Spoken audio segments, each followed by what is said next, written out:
En Sin Distancias nos detenemos ahora en las relaciones internacionales, esa gran disciplina que nos ayuda a entender la política y la sociedad actual y que hoy vamos a tratar desde la perspectiva de la paz, la seguridad y la defensa en la sociedad internacional. Un matiz o tres matices, depende cómo se mire, que constituye la tercera fase de aproximación a la asignatura general de las relaciones internacionales del grado en Ciencia Política y de la Administración de la UNED.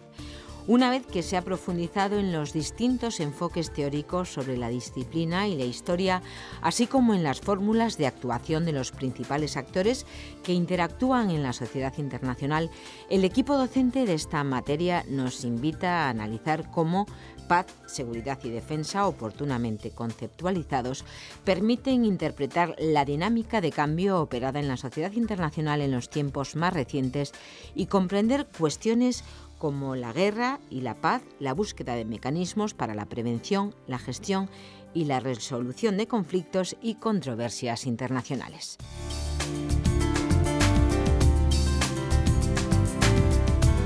Hoy contamos con dos invitados de lujo. Uno de ellos es el profesor de Relaciones Internacionales de la UNED, Carlos Echeverría, con una amplia experiencia en actividades docentes e investigadoras relacionadas, entre otras áreas, con la seguridad y defensa, y que en este programa conduce la entrevista. Bienvenidos. Es un placer tener hoy un programa que vamos a desarrollar en el marco de la asignatura Relaciones Internacionales 3, Paz, Seguridad y Defensa, en el que vamos a ilustrar la materia teórica con una aproximación práctica a través de una persona que es polifacética. Voy a presentarla brevemente, pero es él el que se va a presentar y además a través de su presentación vamos a entrar directamente en materia. Es nuestro invitado el general de división Rubén Carlos García Servet, que es general de división del Ejército del Aire, con una trayectoria ejemplar en destinos nacionales y extranjeros.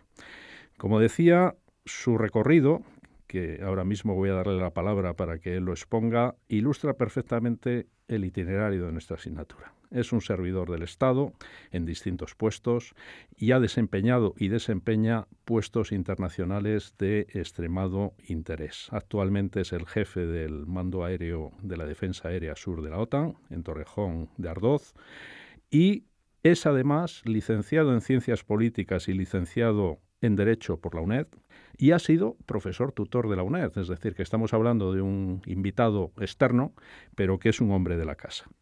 Vamos a disfrutar mucho escuchándole y yo quiero, lo primero, darte la palabra para que hagas esa presentación y para que nuestros oyentes tengan el gusto de conocer tu perfil y tu trayectoria. Rubén. Buenos días, Carlos, y buenos días a toda la casa, que, como bien dices, he tenido hoy esa sensación cuando he entrado en el edificio. Hasta cierto punto ha sido parte de mi propia vida y de mi propia experiencia vital. Es un honor y un placer y una cierta emoción, que duda cabe, estar aquí. Vamos a ver, ¿cuál ha sido ese recorrido tuyo en términos nacionales? Vamos a empezar por casa. Bueno, yo soy militar profesional, como bien has dicho. He desarrollado mis funciones en el marco del Ejército del Aire y como buen militar pues, he tenido una serie de destinos por España y por el extranjero, que son propios de la peripecia profesional. En los términos de los temas que vamos a tratar y que trata la materia que me trae hoy aquí, pues bueno, yo he estado destinado en el extranjero, tanto en París como en Roma, en Estados Unidos, y luego he participado en misiones internacionales bajo el paraguas de Naciones Unidas, las misiones de Centroamérica, varias de las de África, Balcanes, y luego la última, que es de las más interesantes, estuve de jefe del aeropuerto de Kabul, en Afganistán, durante unos meses, en una experiencia que fue francamente intensa. Y por otra parte, ahora mismo estoy en un puesto de OTAN, soy el jefe del Centro de Operaciones Aéreas Combinadas de la OTAN, que tiene la responsabilidad de la defensa aérea del sur de Europa, que está aquí el centro, el puesto de mando aquí en Madrid, en Torrejón. Como ven nuestros oyentes, el recorrido es rico. Y antes de que centremos tu intervención y la interacción en este programa, en esa experiencia OTAN y también en ese profundo conocimiento que tienes de la Unión Europea, me gustaría insistir un poco más en ese recorrido que ha realizado en el complejo mundo de las misiones internacionales, de las operaciones de paz en sentido amplio. Nuestros alumnos están ya muy adelantados en la preparación de la asignatura y la parte segunda de la materia tiene que ver precisamente con eso. Tú has recorrido misiones, en términos geográficos hablas de África, hablas de los Balcanes occidentales, hablas de Afganistán y en términos temporales has vivido también la evolución de las misiones internacionales. ¿Qué impresión puedes sacar que sea constructiva y que sea enriquecedora para nuestros alumnos que están estudiando la materia desde sus casas? Bueno, de un punto de vista general, la impresión, que yo creo que es un poco lo que transmitimos todos los que hemos estado en el terreno, en distintos puntos donde ha habido conflicto en las últimas décadas, es una sensación de que vivimos en un mundo complejo, en el cual muchas veces no se valora lo que realmente tenemos aquí. El disfrutar como disfrutamos en nuestro país, de paz, seguridad, derechos y libertades. Disfrutamos de un Estado, cosa que por ahí fuera, pues, en muchos sitios del mundo, parece como algo con lo que se sueña y es difícilmente alcanzable. O sea, mi primer comentario, que es un comentario de punto gordo, pero yo creo que es quizá el más relevante, es un poco el ser conscientes y valorar lo que después de muchas generaciones en España tenemos y disfrutamos todos aquí en nuestro país. Los conceptos son muy importantes y de hecho el objetivo de la asignatura es asentarlos. Paz, seguridad y defensa. La paz es un bien que hay que proteger, la seguridad es un concepto que se ha visto enriquecido y mucho, sobre todo en las últimas décadas y a partir de la caída del muro de Berlín, del paso de la Guerra Fría a la posguerra fría, y la defensa es un concepto también fundamental y clave, que luego nos centraremos en él a la hora de referirnos tanto a la Alianza Atlántica como a la Unión Europea.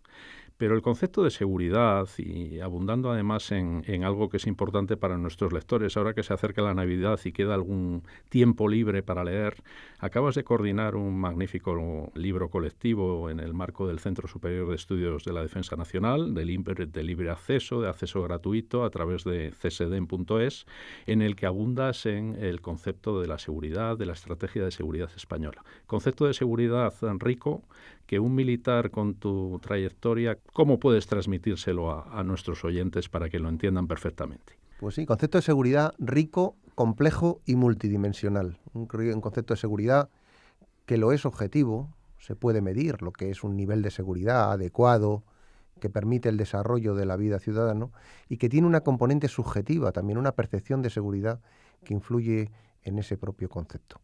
Si pasamos al tema internacional de las misiones que antes aludías, no cabe duda que ha habido una evolución significativa en estos últimos años.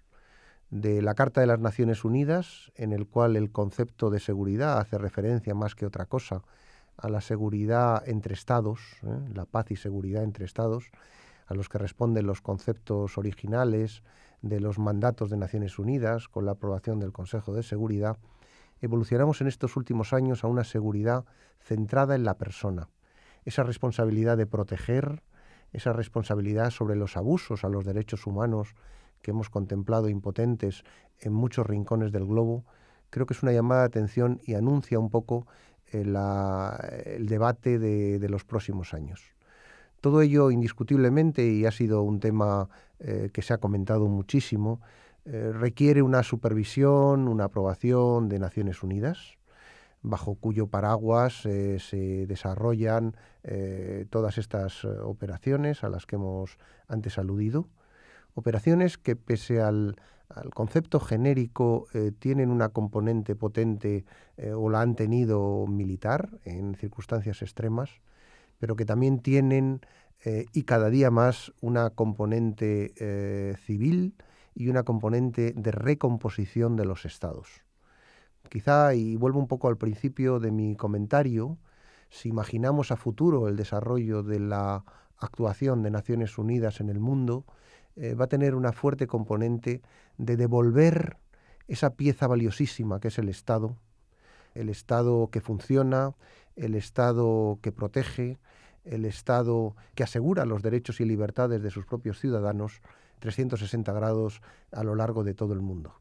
Cuando hay un Estado que funciona, normalmente no asistimos a las barbaries de las que lamentablemente los que estamos dentro de de las Fuerzas Armadas hemos visto en rincones del mundo quizá no muy alejados muchas veces, como por ejemplo fueron los Balcanes, ¿no?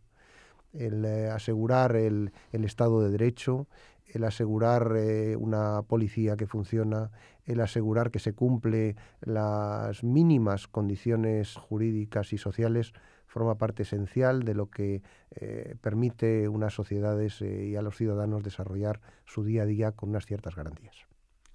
Efectivamente, como hacías referencia muy bien, el concepto de seguridad se ha visto muy enriquecido. Me gustaría evocar a Barry Buchan como uno de los grandes teóricos, ¿no?, de este multidimensionamiento de la seguridad política, la seguridad humana, la seguridad medioambiental, la seguridad militar. Pero vamos a acercarnos ya al mundo de la defensa.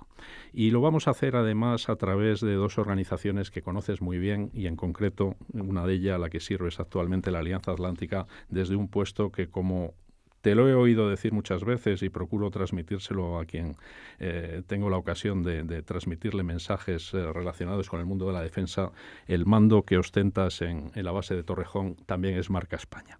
Bien, la defensa colectiva y la defensa común, dos conceptos que a alguien le pueden parecer similares, pero que no lo son. ¿Qué evocan estos conceptos? Vamos a entrar en materia. Empezamos por la defensa colectiva, en el marco de... El punto de origen para nuestros alumnos es el artículo 51 de la Carta de las Naciones Unidas, que ampara la legítima defensa individual o colectiva de los miembros de la organización.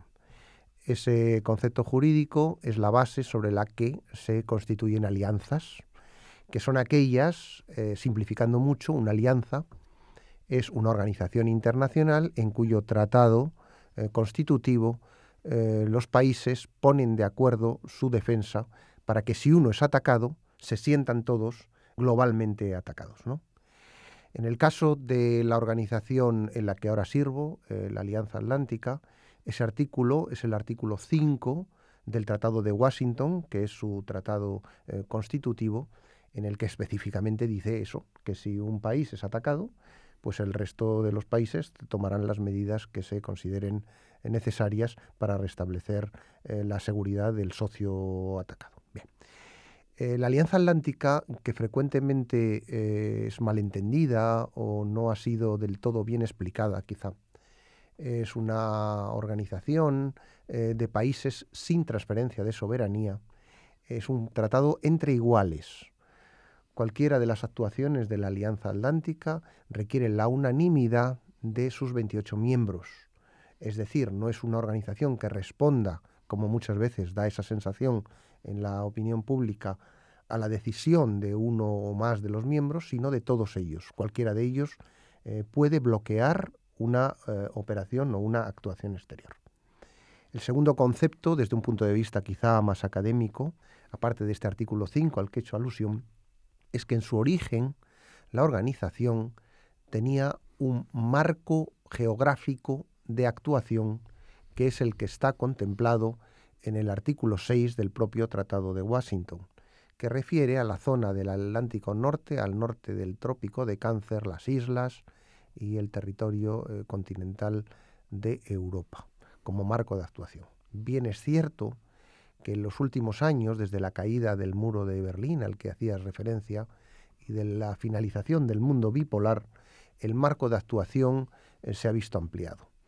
En una triple ampliación que hemos comentado muchas veces, una ampliación de miembros, una actuación fuera de área que se llamaba al principio, que nos ha llevado a misiones tan lejanas como Afganistán, o una actuación en unas misiones que no son puramente de defensa, como originalmente se pensaron en el tratado, sino misiones de asistencia humanitaria, de reconstrucción de Estado, todas estas. En el fondo, si se me pregunta esto muchas veces, estamos ante una alianza atlántica quizá mucho más amplia como organización, ya no tanto puramente de defensa estricta, sino una organización de seguridad, que no cabe duda que responde a los intereses de los países miembros, pero de todos y cada uno de ellos, y de todos en su conjunto, y que hay que ser realista y honesto en este punto, ha proporcionado un gran dividendo de paz y seguridad desde su creación después de la Segunda Guerra Mundial. Muy bien.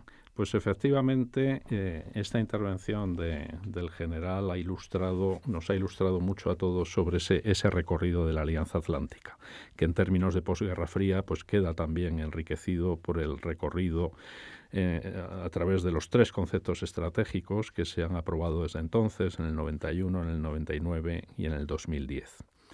Vamos ahora a dar un salto, no tan grande, porque al final las interacciones son muchas, al mundo de la Unión Europea, que en 2003 se dota de una estrategia de seguridad, luego modificada, enriquecida en 2008, Tratado de Maastricht en el 91, pero sobre todo el Tratado de Lisboa, que entra en vigor en 2009. Y algunas de sus cláusulas que a ti te he oído precisamente explicar como nadie en diversos foros.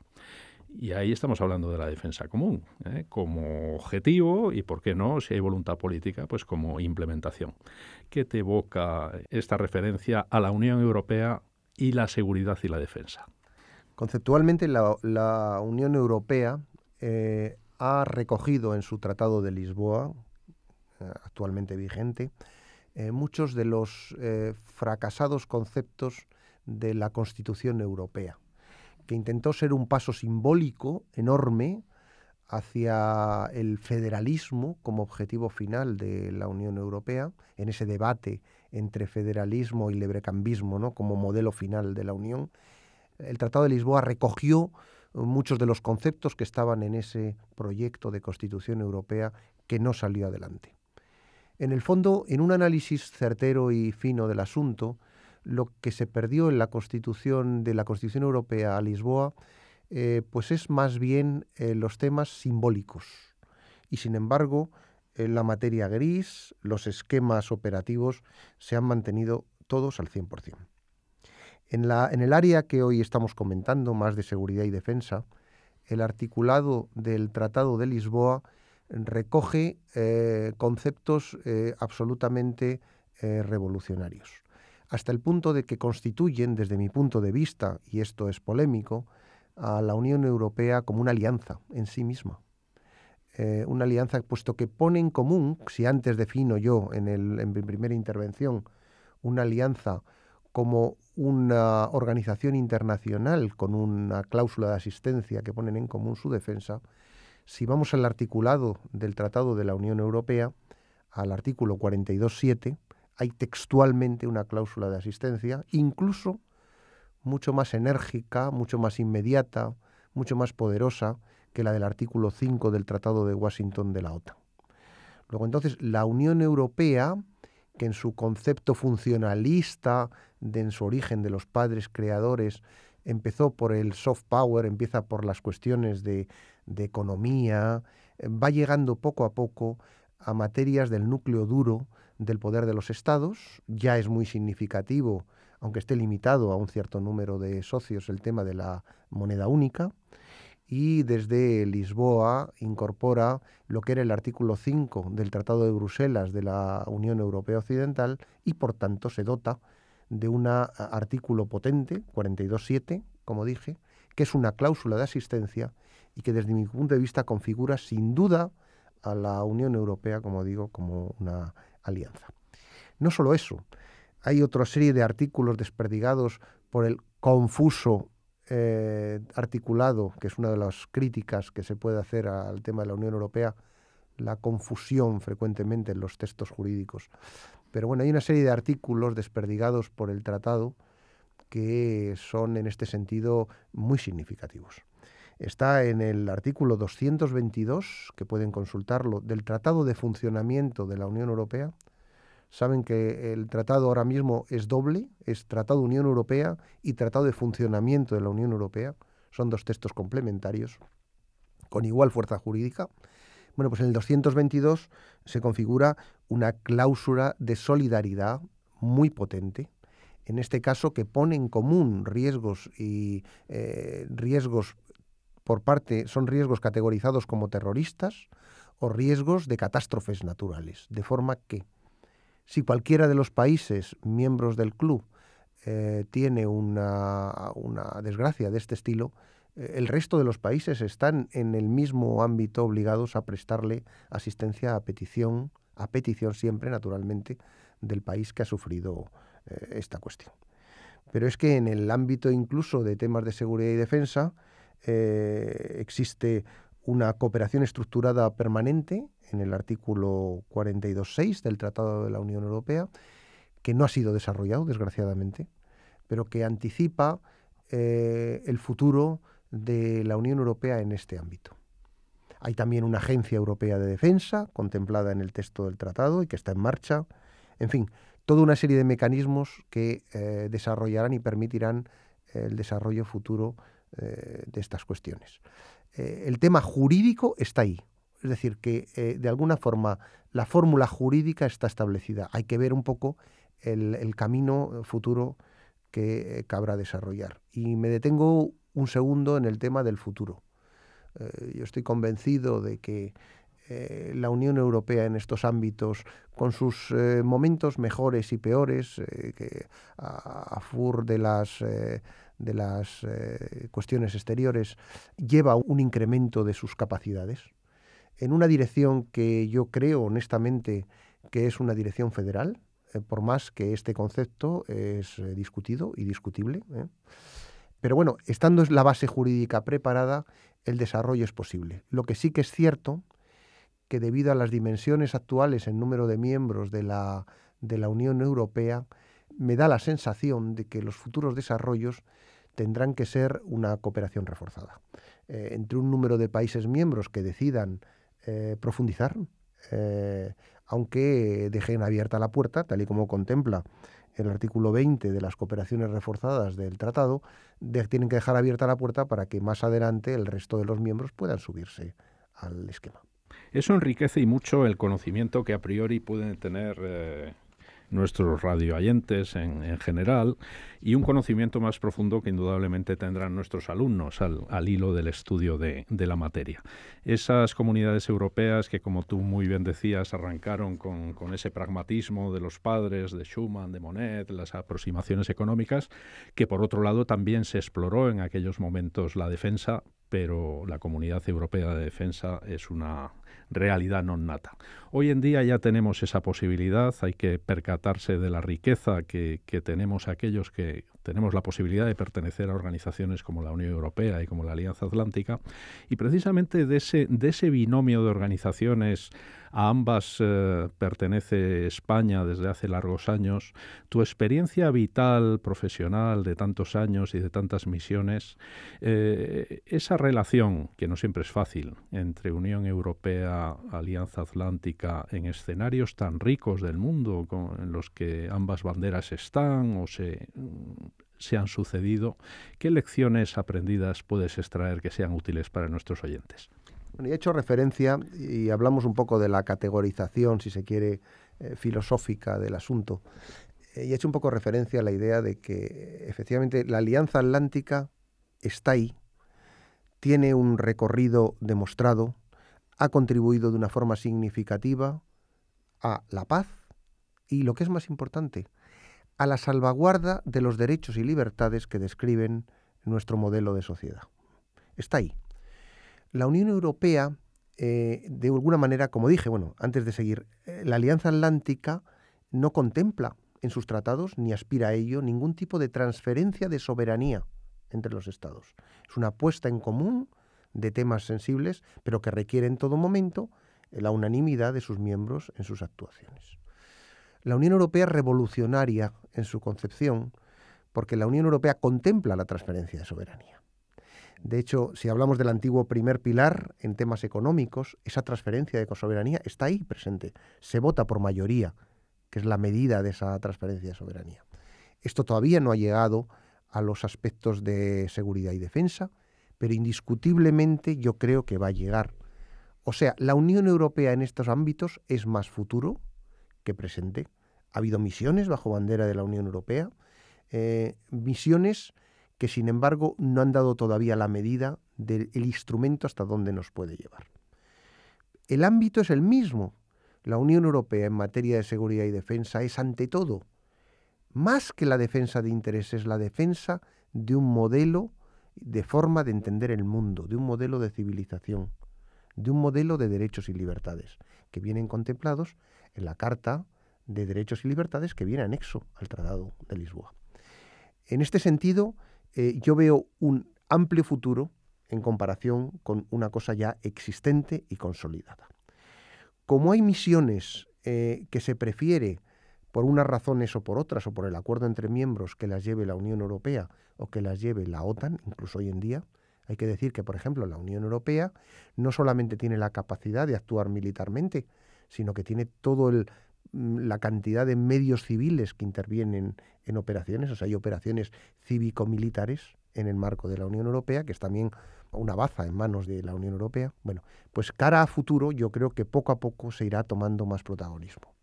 Aquí lo que no cabe duda es que tiene que haber una decisión que se tiene que tomar en los próximos años, que es una decisión trascendente.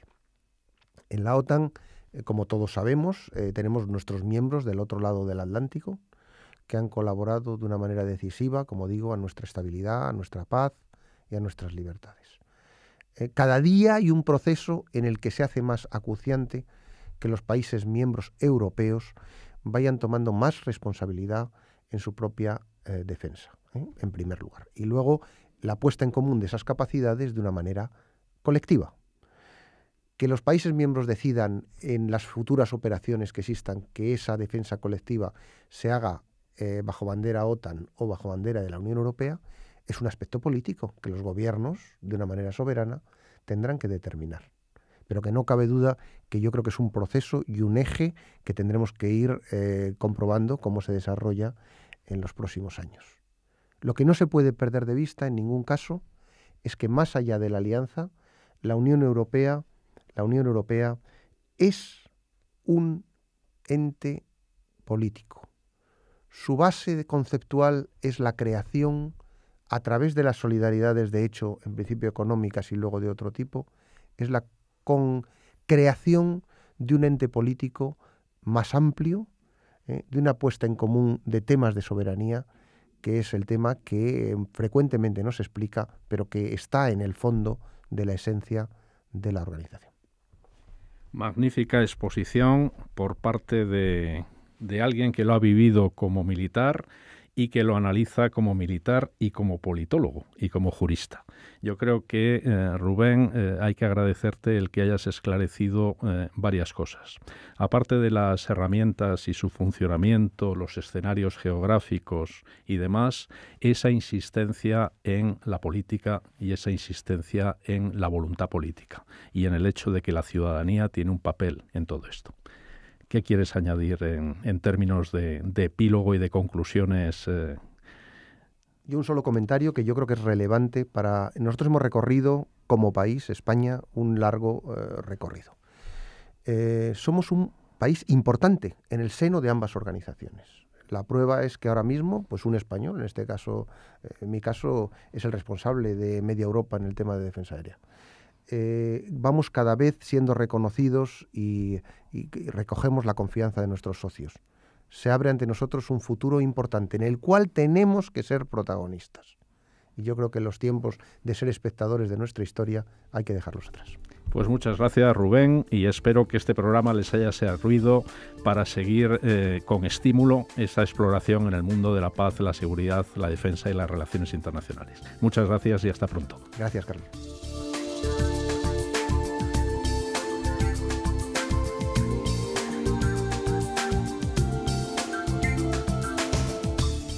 Paz, seguridad y defensa en la sociedad internacional.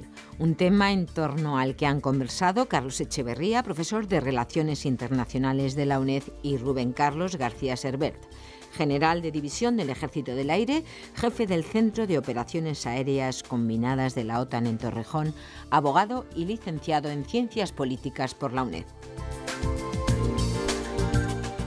Os recomendamos, si queréis profundizar en estos temas, que visitéis la página de la OTAN, www.nato.int,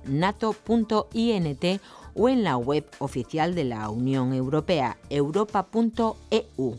El Centro Superior de Estudios de la Defensa Nacional, CESEDEN, es el principal centro docente militar conjunto de las Fuerzas Armadas Españolas. En su página web CESEDEN, en el apartado Publicaciones y Documentos de Seguridad y Defensa, podéis descargaros, ya lo apuntaba el profesor Echeverría, un documento coordinado por el general García Servet, titulado Perspectivas para el desarrollo de una estrategia de seguridad nacional. Se trata de un trabajo colectivo en el que se han pretendido armonizar diversas ideas sobre el desarrollo futuro de una estrategia española de seguridad.